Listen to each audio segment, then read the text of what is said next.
Everybody, and welcome to Late Night Football. Welcome to another episode, our sort of in-depth match reaction episode that we're going to be talking about. We're going to actually talk about the games that happened. You did see some of the shorter reactions that I did, but this is a chance for us to really talk more in depth, a little bit more in detail about the games, about what, and also we'll look ahead to the semi-finals that will happen. So, it'll be interesting bit of discussion. Joining me, of course, is Knayha.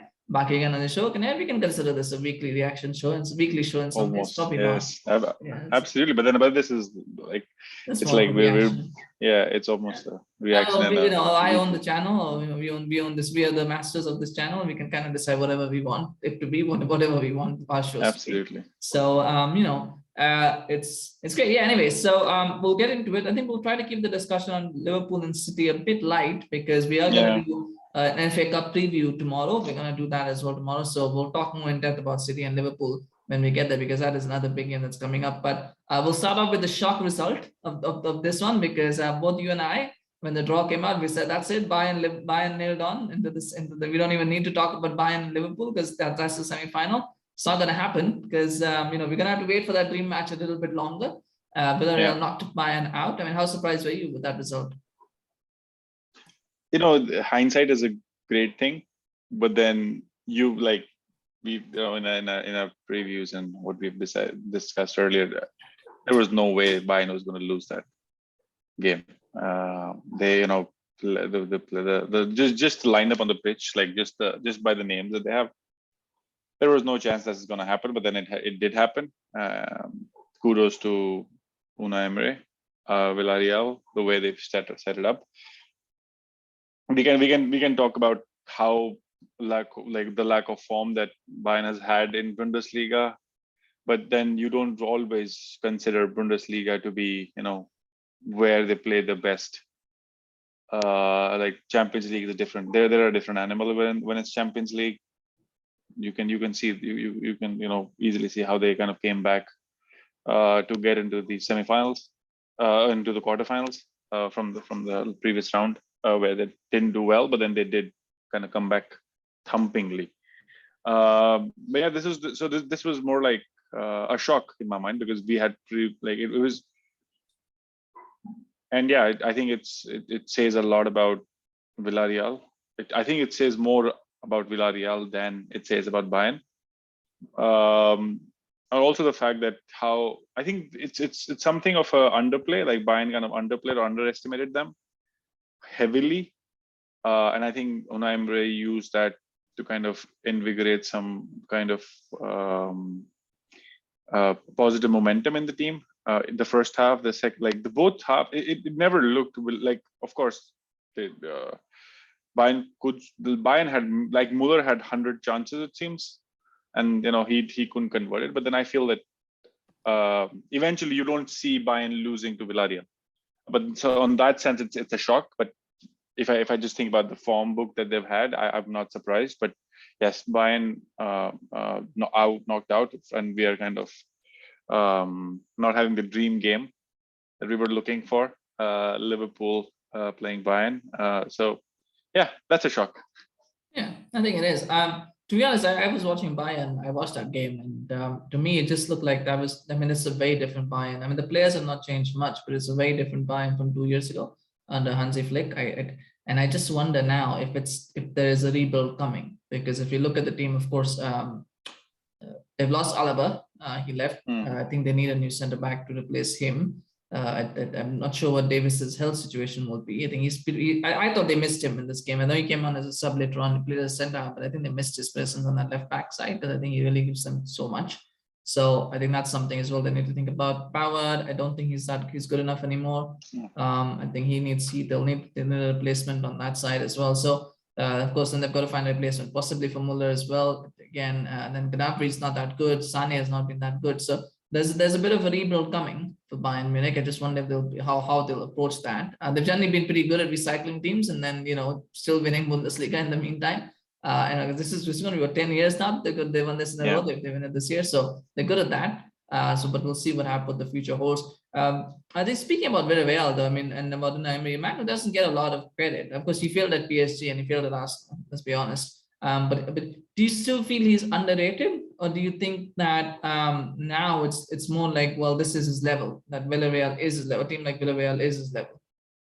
I think it's hard to say because he like PSG is different from Arsenal. Arsenal is different from Villarreal.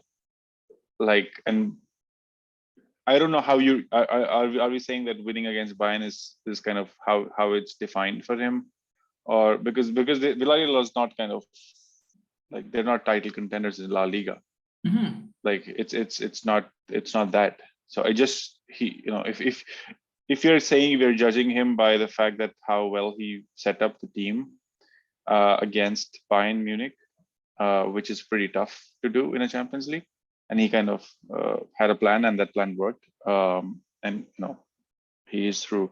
They're through. So I don't see that it kind of defines him. But what it says is like, he is not a bad manager.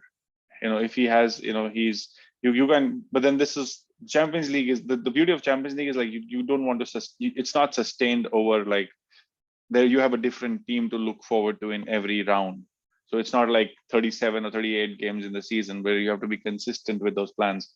It's like a one-off, and then you put in your effort. So I don't think I'll be quick to judge him on that.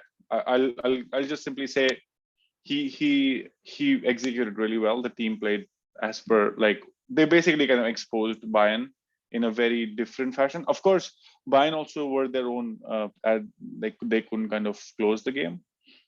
Yeah. Because they had loads of chances. Yeah, not just the second half. I thought Muller's miss was probably the turning point. I think if he scores that, it's over. But exactly. He didn't.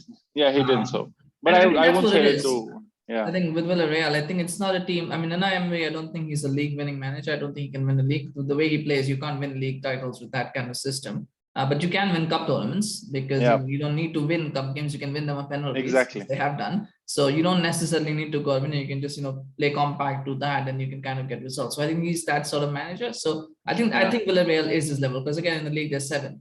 He's good for a team that doesn't expect to win league titles, doesn't expect to win major tournaments, but they can pull off shocks here and there, and then teams underestimate them and they can kind of come up with that. Talking about semifinals, Liverpool, you think that would be a step too far for them? I think it will be a step too far. I know there's the tendency that people kind of talk about, well, don't underestimate Villarreal on all that, but I think it will be a step too far. I think Liverpool should win that game. I think it just kind of gives Liverpool the cover, right? Like, it just allow other, if Bayern would have come through, Liverpool would have been like, this is a match of equals in a way. And now they can simply say, no, they're giant killers, Villarreal. We can't expect, we can't be complacent and stuff. So I think the PR stuff changes. Other than that, I think it's an easy game for Liverpool. I don't see them even sweating about it. They're playing at a very different level. Of course, Benfica, the way they came back, but then of course they were 3-1 up, and then coming to 3-3. I think Jota said after the post match, they kind of dropped the ball after 3-1. But yeah, it changes as well. They made 7 changes. It was a B team basic that was playing. So I wouldn't put too much stock in the result. I mean, just like I didn't put too much stock in the first the 16 result against Inter as well. These are the moments where you've already secured the tie. So there's bound to be a little bit of drop off, so that's okay. But yeah, they should beat really well. Speaking of which, actually, for Liverpool, now they played. If Liverpool make it to the final, has there been a much easier run for a team going to the final? I mean, they played Inter, they played Benfica, they played Villarreal. None of them really big teams. I mean, I know Inter champions of Italy and all that, but not really. I mean, people talk about that, but they're not the Inter that was their last season. They're not that good. And if Inter is the best team that they faced, I think that it shows the level of competition they've had. I mean, I don't know, but maybe somebody will disagree with me, and you can share in the comments if you do. But I can't think of an easier run into the final for any team if Liverpool make it there. Absolutely, and that's kind of it's one of those seasons where that's not talked about anymore. Like, I think there was a question. I think there was a question asked to Klopp about the changes and the season and everything. And I think before the match, he was moaning, but then but then it's kind of, I was like, This is, I you know, I can't know. like, It's funny, isn't it? How you moan about the fact that you've got to play Benfica when you can rest like 7 players in exactly. your team, and you know you can just go through. I mean, yeah, it's just it's funny, But but it's easy. It's the run has been easy. I know that no game in Champions League is ever easy because it can really turn on its head. that's just But PR the, spin. That's PR but spin. The no then game yeah, is that very easy games. exactly. And so then this is the easiest kind of the easiest kind of way to get into the finals. It could also be the fact that the way this is again mental tactics to kind of let City drop the ball for Premier League as well, because they might now suddenly feel that they have a big match in even the FA Cup. So this kind of these now things will become more prevalent to just think about. But I think I'm sure Manchester United is looking at this as like, only if we had such an easy draw. I'm just joking. No, they would have messed up. But tell you what, you spoke of Manchester United. If Liverpool make it to the final, they should thank Manchester United, because Villarreal are only playing in this competition because they beat Manchester United in the Europa League when they shouldn't have. So, you know, that should happen. So that's why they're playing in there. And then that's what they've done. They've taken out Juventus, they've taken out Bayern Munich, they've made the whole road easy for Liverpool to qualify the final. So I tell you what, they make it to the final, they can thank United for that, because they shouldn't be here. Villarreal shouldn't be here. And not that they shouldn't be here United in should that, get extra points for that. yeah, probably. Well, maybe a bit of the, well, I mean, that, well, we might as fans might say give us a few extra points. The Glazers with the Woodward would probably be saying, maybe a couple of million of that Champions League money, tournament money should come to United. But anyway, and by the way, I just want to quantify. Some might say, well, I'm being disrespectful by saying they shouldn't be here. I'm not saying they don't deserve to be, because they've earned their place by winning, but they shouldn't be here because they should not have won the Europa League final. That by all accounts, and again, I'll go back to this. Well, they shouldn't have won it because United should have won it. They didn't, because they bottled it. And if Liverpool don't make it to the final, again, that's the same thing. Villarreal shouldn't be in the final because Liverpool should win. But if they don't, then I'll be saying the same thing, that Liverpool bottled it. So, that's what I mean. I'm not trying to be disrespectful. Villarreal win it. Fair play. They've earned it. They've earned their place in the semifinals as well against Bayern. There was nothing wrong with that. And they've done everything that they could. So, just to make that clear. Let's talk about Spanish teams. Let's play on Spanish teams. Actually, the thing about it as well, it's 2 versus 2, actually, 2 Spain and 2 England. So it's interesting, England versus Spain on both sides. We talk about Real Madrid against Chelsea. That was a bonkers game, actually. Because, that was a cracking I know, it was game. like 3-1 Real Madrid first leg. You think, okay, job more or less done. As long as you see out the first half comfortably, that's it, they're done. And they don't. I mean, there's 2 parts sides to it, obviously, and we'll start with the Real Madrid side first, because that's more obviously pressing. Are they over-reliant on Karim Benzema to the point that they can't seem to think? It almost feels like if he's not firing, or if he's not on the pitch, it's almost like a different Real Madrid compared to when he's on it and he's firing. I think that like he has shown that it's not he's carrying them through the whole season. And we have seen that Real Madrid kind of drops the ball when you don't have Benzema on the pitch, and he has kind of grown as a player as well. He has realized that he is their guy. That they don't have any like I know, like we can simply say the Luka Modric pass was out of this world. I don't know how he does that every time outside of the foot, and like, oh come on, that's just beautiful. But then Benzema kind of gets this as well, because he has kind of spearheaded the entire Real Madrid team towards him, and it's almost essential now. He's like, I don't think there is a chance of Real Madrid advancing further, or if like this game is now of equals because Benzema is on the pitch, and how defensively poor sometimes City get in the positional play in a way, just kind of, and Benzema is smart about that. So I think he's clearly the best. Real Madrid have seen him for ages. Like, he has scored a lot of goals for Real Madrid, but then the way he's playing now, the movement, the energy levels, like the running, the space that he's creating and kind of getting, and obviously the Vinicius Junior and Rodrigo are kind of benefiting out of that, because the midfield knows that because of Benzema, they are going to be on the ball. Like that first goal from Real Madrid, where Modric kind of gives that pass, or the second goal where Modric kind of gives up. That was like I think that's Benzema's kind of like, because Benzema would make that run, and Modric just saw it, and that pass was brilliant. But then they believe more in themselves when Benzema is there on the pitch. And I think you could see that, because Chelsea, like first half, Chelsea were like all over them. Like it was like this is they like if the goal was not disallowed, I think there was one more goal disallowed. It was they would have led 4-0 in the first half. Yeah. Well, not the first half, but 4-0 by the time Madrid scored. But yeah, yeah, it was 4, there was 3 at the time. Is it time for Ancelotti to break up that Kroos, Modric, Casemiro trident? Because I think it's now too old. I don't think they should be starting together. I think one of them needs to be dropped for Camavinga or Valverde, whoever. But they need to drop one of those three because it just looks too old and slow. That's just my opinion. I think every time those three played, those three I think played also against Barcelona. They got smashed.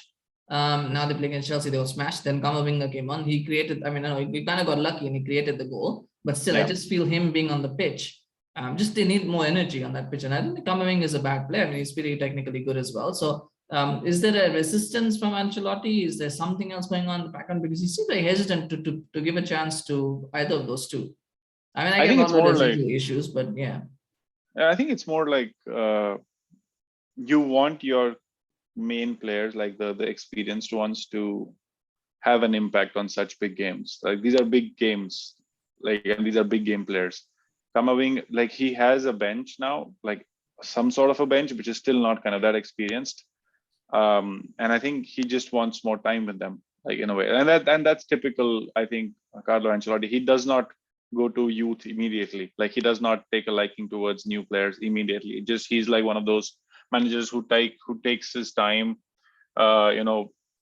Maybe it like frustrates those players, sees the character, and then see if they can do something special for him. But yeah, I think it's a combination that's worked for Real Madrid.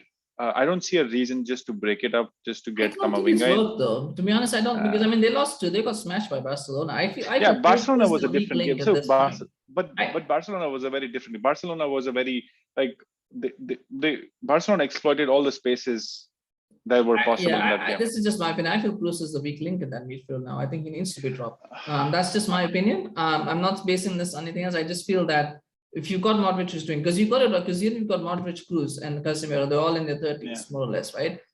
You can't have a midfield three like that, where none of them are really energetic as well. None of them are very energetic even in their prime. Casemiro was more of a destroyer. You've got three players like that. It just makes, I mean, against a team like City, that's just going to be asking for trouble because City are just going to play around them. So I do feel that's my opinion. But then I think it's more like I think it's just playing. I think he wanted to hold, because I think if you saw the first half, Real Madrid did not push that hard up. They were almost kind of trying to hold positions. So I think that could have been just because they wanted to see out the first half and then change something. But then Chelsea really pushed them really, really hard to kind of have a lead. And I think Carlo Ancelotti was kind of out of his depth in some ways. He eventually did lose the game. Like nobody's talking about that. He did lose. Real Madrid did lose that leg, but then they are through. But then Chelsea opened them up really, really well. Yeah, I think City will do the same. Speaking of midfields, though, Chelsea having the same problems. N'Golo Kante again making another error that led to the goal. There was also the first goal as well. I think there was an error there. Again, Chelsea. I mean, I'm sure they've got their eyes on Declan Rice. But is it time now to revamp again for them as well? Is it time for them to revamp that midfield as well? Because I think Jorginho, Kovacic again kind of aging a little bit. Maybe Kante needs a little bit more support in midfield, especially if they're going to play 3-4-3. Which looks like what they're playing at the moment. When you probably need two high energy midfielders rather than two midfielders who are probably, at least one of them is probably a little bit off it. So it was pretty interesting to see Loftus-Cheek kind of going up a lot. Yeah, but actually, to be fair, they actually did not play a 3-4-3 in that game. They actually played a 4. They played a back 4. So they played a 4-3-3. They played 4-3-3, yeah. Yeah, but I think the default is 3-4. But yeah, they played 4-3-3 in this one. That's but then so I think, see, in my mind, Tuchel again here, he knew what could be possible if Real Madrid went like with their aggressiveness, but then Real Madrid didn't like go aggressive. They played. I think the mistakes could be tired legs, could be like lack of concentration. It could be anything. Like these are high level. And we're talking about Kante. Like come on, N'Golo is like he's everywhere. There are memes all around the world about what he can do. He's everywhere. But then I don't think they need a revamp. I think they just need clarity on what's going to happen with the future of this club. I think that's kind of, Tuchel the team did an amazing job. I would say Mason Mount, like the way they played, the way Chelsea played, the way they pressed, the way James was up there, Rudiger, Thiago Silva. Like, I think the defense was just like next level. They've almost like, that's where the attacks would start. But I think it again goes back to like, they've, out of the three strikers that they have, only one scored. So I think that's the issue. I think that's kind of the like, and Werner as well. So, but again, Kai Havertz, who they're playing top, he didn't. So I think that's where the goals are not coming from the goal scorers. The goals are coming from somewhere else. Like if you see Real Madrid, the goals are coming from the strikers. Like it's not coming from anyone else. Frontline issues, I think, are well documented with this one. But I just wonder if that midfield will get neglected. I think the midfield. I think in my opinion, the midfield does not need a revamp. I feel that it's good enough for now. Yeah, it needs an upgrade. But of course, it's kind of Chelsea's, like, if Chelsea feels that the new owners, the first thing they do is kind of spend 150 million to get Declan Rice. That's an amazing signing, I would say. It's like, yeah, I mean, that's probably going to cost about 150. All things together probably will cost about 150 to get Declan Rice. But I think that will probably be their priority signing for the summer. I think Declan Rice will probably be that. Don't know about the striker, because they did spend 100 million on one striker, but we'll have to wait and see what happens with him. Yeah, he joins Inter Milan again, I guess. Yeah, but the question is, how much will Inter be paying? Because I don't think they'll pay 100 million. So how much would they be willing to pay for him? And whether, the fans will accept. There's lots of things to think about with Lukaku. But anyway, telling that he didn't start this game. And of course, he did play, and then he apparently missed a couple of chances as well. I thought Jorginho missed a very good chance. The last minute header from Lukaku, I was like, how is he missing these things? Yeah, he's lost. I think he's lost his confidence. I think he's and I do wonder if he's checked out as well. Chelsea, it's possible. I think this is, it almost feels like Aubameyang way. The way it went with Aubameyang, It might be. The only thing remaining is for Chelsea to write off his wages and Messi, there you go, and then maybe go to some other club. I don't know what club would want it though. But that would be something that Barcelona. Do Barcelona need a striker? I don't think they need another striker. I think they're looking at Lewandowski, so they might. They're looking at Lewandowski. So I don't think they need another striker beyond. I don't think they need two. I don't think they need Lewandowski and Lukaku. But yeah, that we want to keep an eye on. We'll of course wrap up with the City against Atletico. I mean, it's all sort of things. It was a very different game to Chelsea. It was a good game, but in a very different way to Chelsea. I don't want to talk about the off-field stuff. I think I've spoken about that a lot yesterday, and I think maybe some City fans were out by it, maybe they were not. I don't know. That's just what I felt about the commentary as well. And I'm sure we'll see it again when they play Real Madrid. But I just want to focus on the game itself. And what I saw about that second half yesterday. Now it's a good thing as well as a bad thing. The bad thing is the fact that they were so under the cosh with Atletico, because Atletico just like whatever else they might have done outside off the pitch, on the field they had them rattled. They really had them rattled to the point where they would make. City were playing long balls. They parked the bus. I mean, let's be honest, City parked the bus in the second half. They did, and that is something that might be something that Real Madrid would look at as well and think, okay, maybe even Liverpool will look at that and go, yeah, maybe there's something that we can get at. But the good thing is they came to that with a clean sheet, and I think that was important because they needed that 45 minutes. And that's why I wanted to see City play Atletico, because I wanted to see how they can handle that. Because it's all good beating the Wolfsburgs and the Lille's of this world and getting beating them 5-0, 6-0, whatever, and that's great. But these are the sort of games that actually define campaigns, and that's what I felt. I just thought that second half for me, I think City, if they go on to win the Champions League, I think they probably will. That 45 minutes is where they can look back and go, you know what? That's where that we came to that, and that's defined our campaign.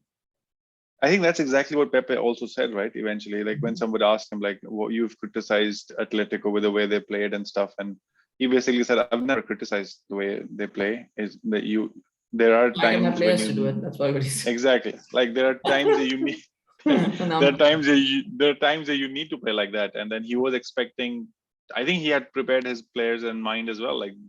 They are going to park the bus. They're going to show that they can do it as well. Like they can hold off a lead, because I think that was kind of the big thing. Like City have not had great record defensively. Like they've had slip ups. They've had a lot of chances, kind of, or championing spots kind of lost in that sense. But then he just played the simple game in my mind. I think he just kind of did what Atletico would have done if they had a 1-0 lead at Wanda Metropolitana, and then gone to City and then kind of see the game kind of through. And that's what they did. I like the fact that we could see something different from City for first, like in a way that because all we see them is going forward, chance after chance after chance. But here it was like keeping possession, trying to kind of have a compact defense, not giving any spaces. And Atletico got frustrated because they are not that. They're not the team that plays like, they are the team that kind of plays counter. And if you're pressing, but then when they've been asked now to, okay, now you can create, they don't have those players who can create that pass, who can create that match. And I think that kind of frustrated. But then I would say that Pep, like disliking how Atletico did it, I think he kind of took the leaf out of Simeone's book, and then he was like, I'll show you what I can do with that. I don't think it's that Atletico don't like playing that way. I just think that they have kind of, I don't know what the word is to use for that. I don't think they don't like it. I just think that they feel more, they just prefer not having to do it because, or that they prefer to do as less of it as they can. They like to do more like 1-0 and then kind of move off. I think they just like that. I don't think that they do. I think that's just where they feel at home. Because in this game, what I actually thought was that they have some very good dribblers. I mean, Felix was beating players, Correa was beating players. Carrasco did a couple of times, Griezmann did it a couple of times. So they do have players who can do that. They don't have players who can pick a pass, but they're players who can dribble past others fairly easily. They were doing it against City defenders, so they had those players who could do it. It's just it's one of those days, I guess, when luck was not on their side. No, another day, the deflection of stones goes in. Something else happens. So this is one of those things, but. It was well played. I mean, at the end of the day, Atletico played well. I think City played well. I think it's just that one moment of class that Foden produced in the first half that was more than enough to see them through. And I think that's just what it is for City. But it will be interesting to watch them play against Real Madrid. That will pose a different kind of challenge where they'll be up against a striker, clinical striker, which will be different, I guess, for them. Let's get into some predictions now as we come to a close there. And then we, again, deliberately kept City and Liverpool talk less because we're going to do a preview tomorrow for the FA Cup games. We're going to talk a little bit more at that point about those two teams because we don't really get a chance to talk a lot about the European teams. So we want to take that opportunity. Predictions for the semis. I know we'll normally get them wrong, but Liverpool against Villarreal, what do you think is going to happen? Oh, I think we might have lost. Did we get any right on the predictions? Oh no, we did, right? Because we said Liverpool were going to go through, so we got that right. We said I said City was going to go through, and as well as did I pick Madrid? I don't know if I picked Madrid or Chelsea, so I got 2 out of 2 right. So I'll have to go back and check. I think I picked Real Madrid. I might have picked Real Madrid, but yeah, I don't want to claim that yet. I'm here. There we go. Yeah. So what's your prediction? Liverpool against Villarreal. Let's start with that one. Both legs or just like this? No, just who's going to go through. Don't need the actual score. I don't need to worry about the score. Probably I think it's Liverpool. Clearly Liverpool. Luis Diaz scores a hat-trick. Luis Diaz scores a hat-trick because he's going to play Luis Diaz scores a hat-trick because he's going to play the second leg because Liverpool will wipe the floor with Villarreal in the first leg and he'll play his second stringers. I think that would be something. But we're just saying here right now. I think Liverpool will win as well. I think it's going to be like something 5-0, 6-1, something like that. They'll just they'll just do it in the first leg. I get 3 or 4 goals in the first leg, and then it will be easy in the second. That's what I think. It's got to be that way. That's Liverpool. They have to they need to kind of. I think in my mind is like it's completely poised for that as well, right? It's not that we can't. Villarreal did well. I'm not saying that they can't pull up a surprise as well. They can, but then it's highly unlikely with the intensity and the form that Liverpool is playing with. And like Bobby Firmino scoring for fun right now. And to be honest as well, I think Liverpool are a team that comes up against teams that park the bus. Juventus and Bayern usually don't come up against teams that totally park the bus the way that Villarreal do. So they should be used to that, and they should be able to win. Yeah, and I guess they'll probably want to set up a mark as well because the other game between City and Madrid is going to be one that's going to be close. So at least for them to get a big win, we'll be like, okay, you guys can play, but this is how good we are. So I think I might want to do that as well. Yeah, City Madrid. What do you think is going to win that one? I think that's going to be a tricky one for both That's teams. a tricky one. That's a very tricky one. I would say. I don't want like neither of them to kind of win. I know, right? That's kind of where we're. Yeah, you're like there are two teams that you don't really want going through. Exactly. It's like for Barcelona and for Manchester, I don't want anyone. Like, can this be like, yeah, eventually self-annihilating both of the teams? But anyway, I think for me, it's City will go through. It'll be a very narrow win. Like again, they could park the bus again. Is Ruben Diaz out for the entire season? No, he's back now. He was back on the bench. Okay. In the last game he didn't play, but he was back on the bench. So he's okay. He's back. He should be back by the time they play those two. They play Madrid. Yeah. So I think in my mind, I think because they were defensively strong, but they would get stronger with Diaz coming in, and that's an advantage. But yeah, and they're also scoring goals. So they did score goal, and like Real Madrid doesn't park the bus ever. That's not the way they work. But that's going to be very interesting. But I still feel that it's going to be there will be goals, but then it will be like City will try to kind of. It might kind of be a draw at like if they play at Bernabeu, and then 1-0 to City in the second leg at Etihad. Yeah, and that's very generous. But no, I think City will win. And I think they'll win pretty comfortably because okay. I think the thing is, as long as City can keep Benzema quiet, and I do believe that they will be able to keep Benzema quiet. I don't think there's a lot else there that should trouble Madrid. Madrid will make his passes, but I mean, we saw that, and again, I base this all back that when Benzema doesn't play, doesn't matter who you play up front, it just doesn't work. It doesn't look effective.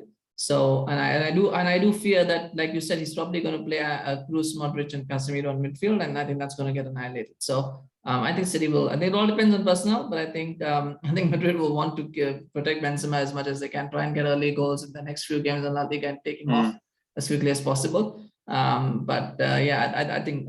just think that City have too much quality at the moment. They're playing at a completely different level. They should be able to see this one out. Don't want to do any kind of score prediction. Probably will be like 3-0, 4-1, something like that. Yeah, it's going to be pretty easy. What? Like over two legs. I'm not saying they're going to win one game 3-0 and the other 4-1. I'm saying over two legs, it's going to be 3-0, 3-1, something like that. It's going to be that's very interesting. Yeah, I don't see this to be comfortable. I saw the way that Madrid played against Chelsea. I've seen the way they play against Barcelona. Those are the kind of level of teams that they're going to be facing. But when they play City, I just don't see it. I just don't see. I think with Barcelona, it was like a complete they. I know they were missing a couple of players. They had like some tactical issues, but I just feel that that's the level of team that they're going to be playing, because that's where City are. And in fact, City are probably better than Barcelona right now. So so you're playing that level. So how do you approach it? I don't think he's changed much aside from the fact that he's going to bring in Benzema. So I don't think it's gonna. I just don't see Madrid having enough to hurt City as long as they can keep Benzema quiet. And I do expect that the defenders that City have, they should be able to keep Benzema quiet. So that's my feeling. So yeah, maybe Madrid will get a goal, but I don't see them doing much more than that. I think it's going to be like the PSG game, but ultimately it's just going to be like last season. Like it's just going to be a rout, not a rout, but like it's just going to be an easy, comfortable win. Yeah, it's comfortable win for City, like where they're not threatened that much. But then Real Madrid has a very different kind of level of. Like I know a lot of people mention that. Yeah, the approach and the fact that they're in the competition and all that, but it didn't seem to bother Chelsea last season. I don't see it bothering City much.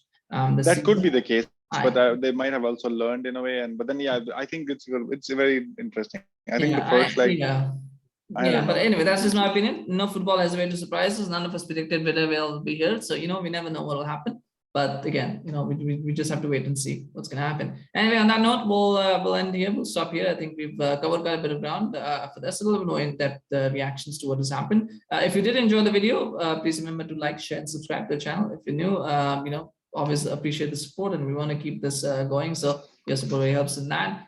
Thank you so much, Knayha, for joining me on the show today. Hopefully we'll see you again soon. For future shows. There's so much football coming up. We're at the business end of the season, so it's always nice to have your input. And on that note, thank you so much for watching. Have a good day or night. It's a bit of a long weekend for those of you who are who are maybe not really religiously inclined. It's a time to relax and unwind for those of you who are religiously inclined, like I used to be a very, very long time ago. It's a time for reflection and, of course, all the ceremonies and all of that. So yeah, enjoy. Yeah, I wouldn't say enjoy that because it's not something to be enjoyed. But yes, all the best with that. Take care, and we'll see you again soon. Bye bye.